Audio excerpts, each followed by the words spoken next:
pessoal, vocês que estão nos acompanhando pela TV Web Mackenzie e também pela Rádio Mackenzie, pelo canal 33 da IPB TV. Mais uma vez, estamos aqui naquilo que nós chamamos de bastidores, né?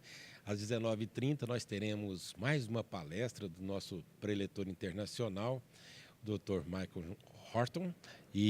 Mas antes, a gente sempre chama aqui as pessoas que estão envolvidas na organização do evento, o Dr. Davi, que é um dos preletores também, o chanceler aqui da universidade. Já tem até uma galera ali na torcida, né? Mas isso é bom, legal. E eu vou chamar primeiro aqui o Ronaldo. Quero agradecer mais uma vez o pessoal que está na técnica aqui, o Ronaldo, que é o nosso operador de câmera, o Felipe, o pessoal do NTAI, que é o Núcleo de Apoio Técnico, o Paulo, que está lá como diretor de imagem, e tantos outros colegas que estão envolvidos nisso, né? E muitas pessoas nos assistindo pela TV Web, desde ontem, quando começamos aqui o evento à noite, hoje, durante o dia todo. E vem cá, o reverendo Davi foi um dos nossos, tem falado. Rapaz, tá cansativo ou não? Não tem jeito de ficar cansado. O corpo até quer, mas é empolgante demais. É empolgante. E a gente fica pensando não só em quem está aqui, mas quem está lá assistindo. É verdade. Fica pensando que gostoso comunicar esse tipo de coisa e ver a empolgação das pessoas. É muito bom mesmo.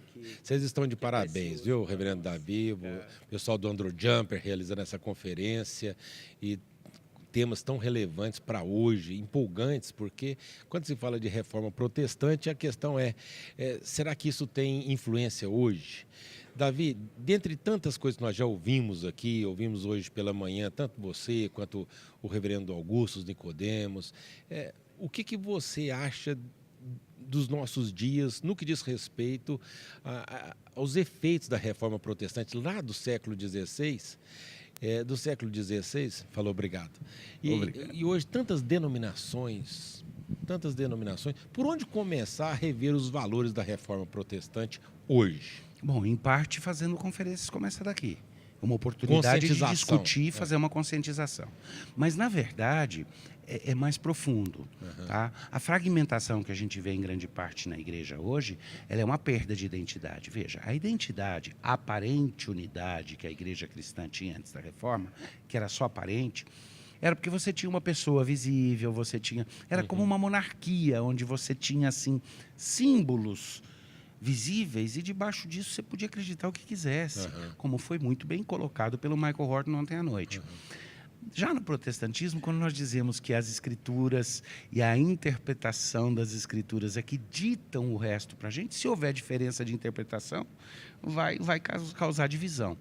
Tem uma piadinha que o pessoal fala que é assim, diz que um reformado estava num navio, o navio naufragou, ele foi parar numa ilha deserta. Aí os nativos recuperaram ele da ilha deserta, recuperaram ele do mar, puseram na areia, fizeram ressuscitação, tiraram a água do pulmão dele. Assim que ele acordou, ele virou e falou: onde eu estou? Eles falaram: uma ilha deserta. Ele virou e falou: tem igreja reformada aqui? Eles disseram: não. Ele virou e falou: não tem problema, a gente planta uma. Passaram 6 anos, ele construiu uma igreja linda, uma igreja reformada. Os nativos estavam todos lá, cantando com o saltério de Genebra, todo mundo reformado. Afundou um outro navio. E um outro cara reformado, náufrago, foi lá e acabou na areia naquela ilha. Os nativos foram lá e salvaram ele também, salvaram a vida. Fizeram da primeira vez, foi tão bom, né? Quando ele acordou assim, depois de uns dias e tal, ele virou e falou: onde eu estou? Aqui era uma ilha deserta. Aí ele virou e falou: tem igreja reformada aqui? Eles falaram: tem uma. Ele falou: tem problema não, a gente divide. Não, mas isso é terrível. E a hora que vocês falaram isso... A tristeza disso daí é que é o contrário do que significa a fé reformada. Ela devia dizer para nós que na nossa crença nós temos unidade. Mas aqui está a boa notícia, para não parecer só coisa ruim. Tá? A nossa unidade não precisa ser organizacional. Ela não precisa ser institucional. O doutor Augusto Nicodemos falou um negócio assim, intrigante, né? Dentre tantas outras coisas. Mas ele disse que, geralmente, nós confundimos denominação religiosa com igreja. Exatamente. Aí que está, porque quando a gente fala assim, igreja, porque igreja, se você pensar... está falando denominação religiosa ou igreja? Exatamente. Porque às vezes é uma denominação religiosa, pode ser que a igreja esteja representada lá, mas às vezes não, né? Então, no presbiterianismo, o termo igreja, eclesia mesmo, igreja com I maiúsculo, ele tem uso restrito. No nosso sistema presbiteriano, que segue os padrões de Westminster, a gente não pode usar ele, por exemplo, a denominação toma uma decisão administrativa de comprar um terreno, e a gente vira e fala, a igreja está comprando o terreno. Um líder da denominação, o reverendo Roberto, que é o presidente do Supremo Concílio da Igreja Presbiteriana do Brasil, sempre diz, eu não posso falar em nome da igreja, exceto nas questões administrativas. Sou presidente da igreja, não. É presidente de uma denominação. O que acontece? Quando que você pode falar, a igreja falou? Tem momentos que pode. Quando? Biblicamente, você pode dizer, a igreja falou quando uma igreja local, reunida no trabalho de pregar o evangelho, anuncia o evangelho ou faz o seu ministério. Por quê? Porque a Bíblia diz que na igreja local habita a plenitude dos dons do Espírito Santo. Então, ali é a igreja com I maiúsculo. E quando concílios estão reunidos, quer seja um presbitério, um sínodo ou um Supremo Concílio, aí pode dizer, pareceu-nos bem e ao Senhor. Não quer dizer que não é. Concílios podem errar, mas a gente tem a intenção ali de tomar uma decisão em submissão a Deus que é representativa. A igreja está representada no concílio. O resto do tempo, quando o concílio não está reunido, sabe o que nós somos? Porque você é parte da administração da igreja presbiteriana no Brasil e eu também. E o nome Igreja Presbiteriana como denominação está corretamente usado. Sim. Mas sabe o resto do tempo, qual que é o trabalho que nós fazemos nas nossas comissões e juntos? Ele é para-eclesiástico, mas não no sentido de organização para-eclesiástica, mas no sentido de que ele é um trabalho da denominação para apoiar a eclesia de Cristo, que é constituída de quem? De todos aqueles ao redor do mundo que confessam o Senhor Jesus, que pregam a palavra com efetividade, administram os sacramentos dentro das instruções bíblicas e administram a disciplina. Então significa que toda instituição religiosa ela está a serviço da igreja e não o contrário. Não é a igreja a serviço de uma denominação religiosa. Certamente. O reverendo Cuidado Davi, que a gente vai gastar tempo aqui e fica divertido demais. Tá só um anúncio bem interessante para amanhã, viu? Que ninguém vai ter coragem de falar isso. Eu sei que vai ter gente, já tem gente dando risadinha. Então, pessoal aí... É o seguinte, amanhã nós também vamos ter palestrantes espetaculares. E amanhã um amigo meu muito querido, que hoje eu descobri que ele tem um apelido. Ele vai ficar louco quando eu falar. Revelar isso aqui. Vou revelar. Bom, então... Amanhã um dos nossos palestrantes será o único teologato da teologia reformada brasileira. Descobri que chamam o Dr. Jonas Madureira de teólogato. Teólogato. Esse é o mais bonitinho de todos os teólogos reformados hoje no Brasil. Eu acho que não, hein? Muito obrigado, reverendo Davi. Tem um aluno ali, do Andro Jumper. Faz favor, é o Jonatas. Tudo bem, Jonatas? Tudo bem. O Jonatas é aluno do Andro Jumper. O que você está estudando lá? Eu faço um mestrado em divindade com ênfase em aconselhamento bíblico. Rapaz, aconselhamento bíblico não é fácil não, hein? Não. E, sabe, Jonatas, você tem participado aqui das palestras e tal, né? E das palestras que você tem ouvido agora, o que de fato tem mexido com você, assim, enquanto aluno do Andro Jumper? Eu acho que ouvi hoje pela manhã um pouco desse histórico da igreja, né, pelo reverendo demais Augustus. Aquilo, né? Aquela retomada histórica ali. E principalmente um aspecto que ele coloca como a deforma vem a partir do homem pecaminoso. Interessante, né? Que o evento é para falar da reforma e ele começou falando da deforma, né? Para mostrar exatamente que a tendência natural nossa é sempre realmente precisar de uma reforma. Sim. Eu também achei aquilo lá espetacular. E como ele calha muito na área do aconselhamento, né? Porque a gente trabalha com o coração o tempo todo. Sabe, então, Jonas, uma das coisas assim que o pessoal que está nos assistindo, né, pela TV Web Mackenzie, pelo canal 33 da IPB TV e tal, é muito bom porque tem pessoas em vários lugares nos assistindo aqui as palestras. E quando eu vejo assim um jovem pastor como você, né, nessa formação, sabe que isso assim causa uma alegria grande, porque o momento que vocês estão vivendo é um momento especial em que parece mesmo que Deus tem movido o coração de vocês, jovens pastores, nessa época tão importante de tecnologia, somando esses valores.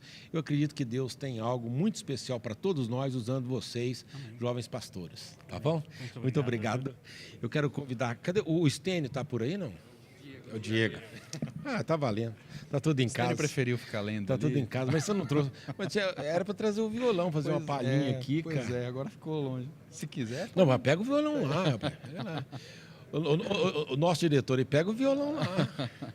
Diego, e vocês que têm esse ministério de cantar louvores a Deus e conduzir o povo na adoração, que nesta época, né? Também tem sido um pouco confuso, porque se teologicamente, isso, dá o instrumento para o cara aí, isso, pode deixar que eu coloco o microfone aqui para ele, isso, beleza, tá. Se é uma época difícil teologicamente falando, você vê os doutores aí, os apologetas, esse pessoal falando da confusão, na área musical me parece que não é diferente não, cara, precisa acontecer aí uma reforma também musical, né, não? Precisa. A gente principalmente gostaria de resgatar o Sola Scriptura para a música, né? Porque parece que isso é esquecido. Tem que ter letra, né, cara? E outra, a gente deve prezar por cantar as escrituras mesmo, e quanto mais literal, melhor, né? Porque é a própria palavra de Deus ensinando a congregação. A vantagem disso, rapaz, é que ninguém vai falar mal da letra. Exato, vai brigar com Deus, né? Canta a letra bíblica, que o que a gente vai poder conversar ou não será sobre a música, mas não sobre a letra. E quando você fala sobre isso, qual a música assim que você tem entoado, levado o pessoal, e baseada realmente na Bíblia Sagrada? Faz uma palhinha para nós. Salmos, né? Então tem uma que é o Salmo 131, que é assim: ó meu Senhor, tu que conheces bem de perto o meu coração, não é soberbo, nem são altivos os meus olhos, não procuro grandes coisas maravilhosas. Fiz sossegar,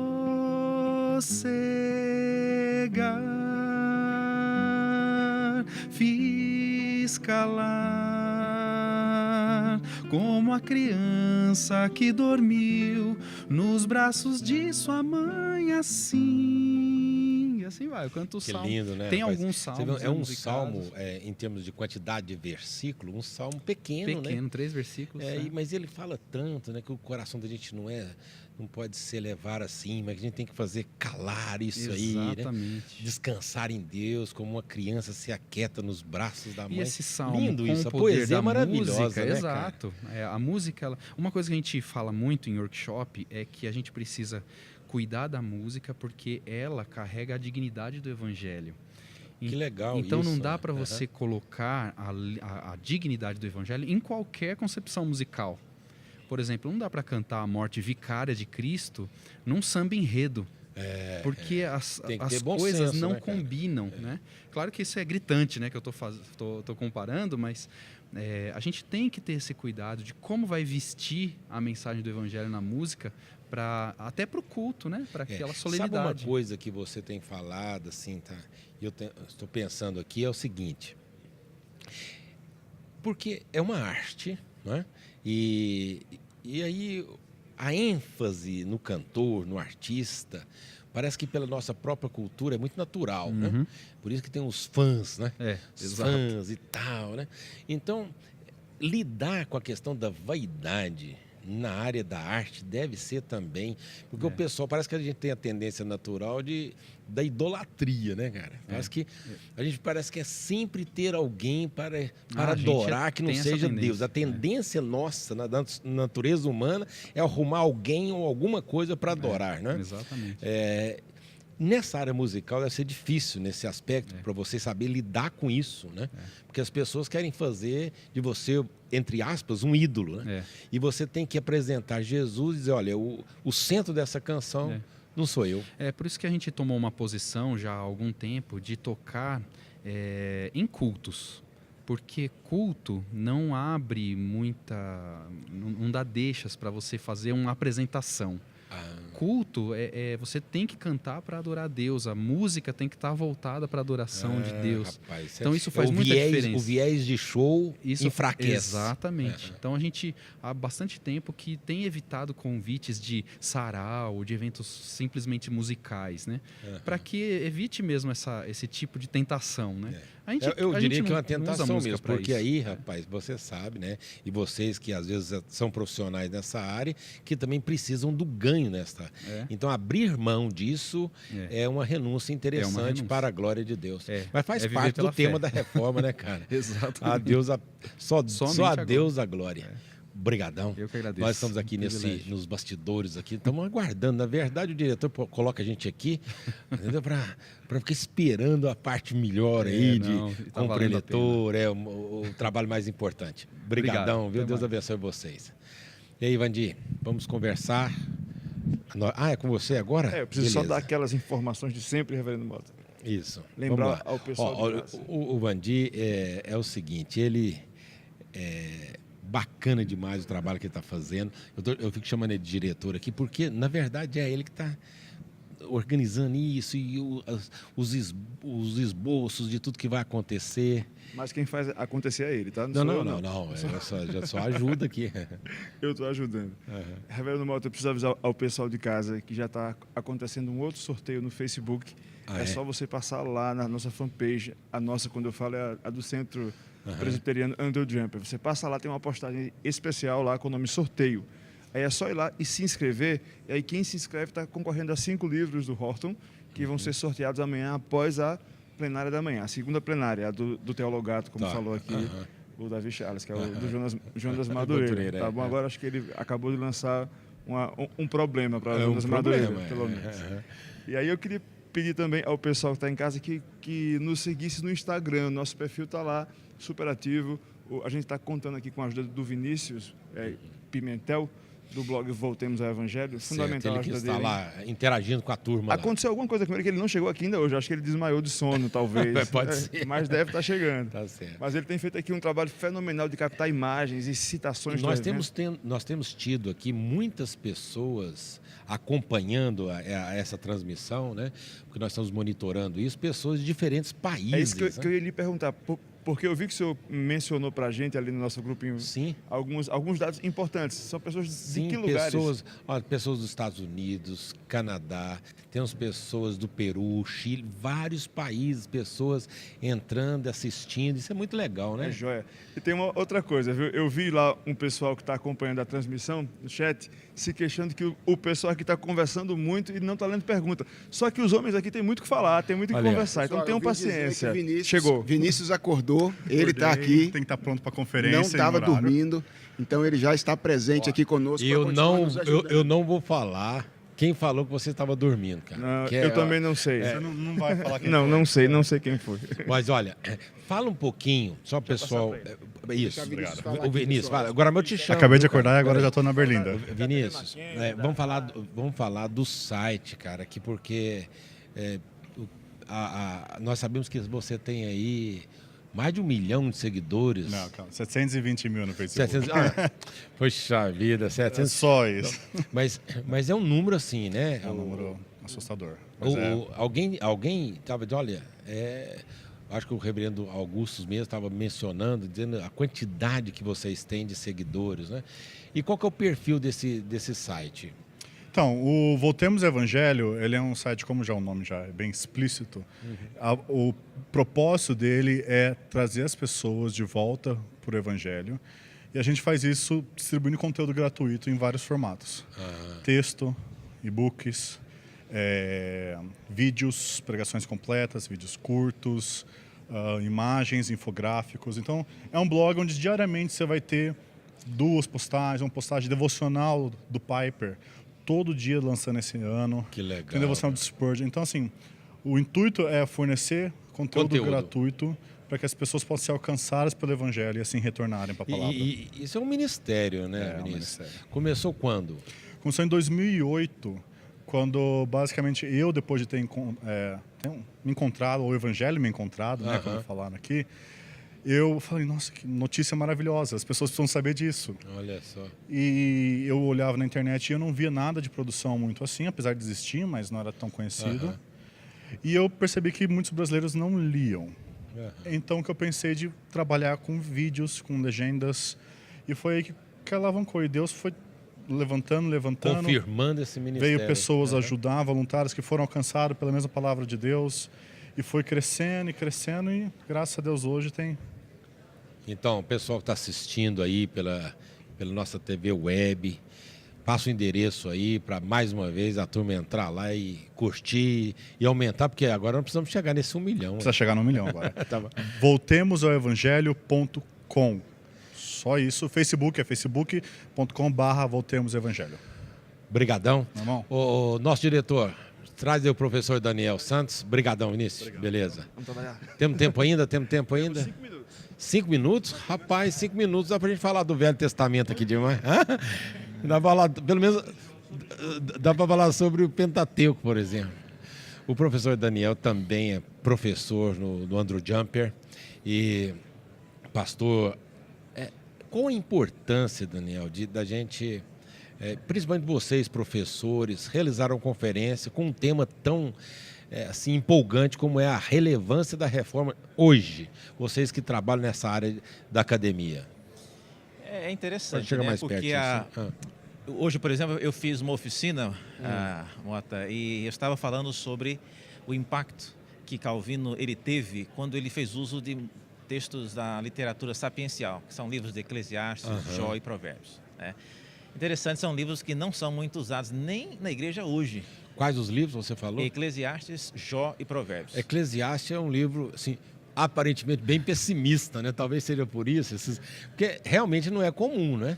Não é comum, e esses livros eram muito usados na época de Calvino e hoje ainda, mas para uso ou devocional, um provérbio, geralmente hoje a gente coloca num versículo, numa xícara. É mesmo, Mas esses homens usaram esse material para criar argumentos que eram inéditos, né? Você citou aí João Calvino e a palestra que nós teremos daqui a pouquinho vai falar sobre Calvino, porque nós sabemos que quando houve a reforma no século XVI, em 1517, Calvino era uma criança. Ele nasceu em 1509, ele tinha 9 anos, então é uma criança. Mas a gente sabe que Calvino vem a ser, depois, o principal, digamos, dentre esse grupo aí, desses reformadores, né? E os escritos de Calvino hoje, os chamados calvinistas, faz jus ao pensamento de Calvino? Ou seja, em outras palavras, será que Calvino era calvinista? Você já respondeu a pergunta, né? Varia de país para país, de cidade para cidade, mas às vezes a gente encontra com pessoas que a gente diz, olha, se Calvino visse o que você está falando aqui, ele não se alinharia. Falta conhecimento, então. Falta conhecimento. E às vezes é importante um evento como esse, a gente motivar leitura do que a gente chama, Mota, a textos de fontes primárias, ou seja, aquilo que o cara realmente escreveu. Exatamente. E não o que alguém escreveu. Cita o cara. Então, como disse João Calvino. Leitura de fontes primárias é outra coisa, né? Então, legal. Tá bom. Ok? Podemos encerrar? Daniel, muito obrigado. Eu que agradeço. Tá joia? Olha, vocês que estão nos acompanhando aí pela TV Web, nós vamos encerrando por aqui. Vai entrar o vídeo de segurança, que é uma norma aqui do auditório onde nós estamos, aqui do Rui Barbosa. É um auditório aqui da Universidade Presbiteriana Mackenzie. E, em seguida, vai dar-se início ali à programação. Eu espero que vocês todos gostem. Uma saudação mais uma vez àqueles que nos acompanham de outros países. Um abraço ao Tiago lá nos Estados Unidos, a Thalita, ao Gabriel, que certamente estão nos acompanhando, e tantas outras pessoas que acompanham agora essa transmissão. Forte abraço, boa palestra.